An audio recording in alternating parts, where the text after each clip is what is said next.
नमस्कार, मैं हूं doctor Deepti Dogra, Meerut gynaecology department, Nutema hospital, Garh road, Meerut से।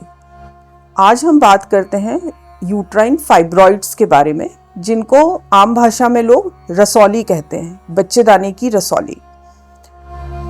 इसका एक बहुत ही ब्रॉड स्पेक्ट्रम ऑफ प्रेजेंटेशन होता है। ये कई बार होता है कि ये 1 सेंटीमीटर के हैं तो भी मरीज को बहुत ज़्यादा तंग कर रहे हैं। कई बार होता है कि ये बहुत बड़े बड़े 15-20 सेंटीमीटर के हो गए हैं, पेशेंट को इनके बारे में पता ही नहीं चल पा रहा है। कभी कोई अल्ट्रासाउंड हुआ तो हमें पता चला।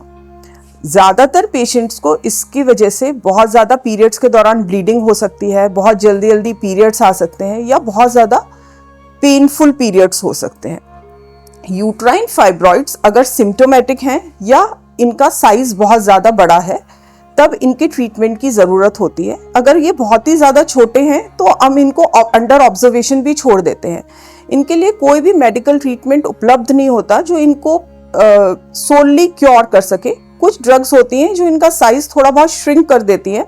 थोड़े दिन के लिए पेशेंट को सिम्टोमेटिक रिलीफ मिल सकता है, लेकिन जो इनका परमानेंट क्योर होता है वो केवल सर्जरी के द्वारा ही संभव है, अगर पेशेंट को उसकी ज़रूरत है।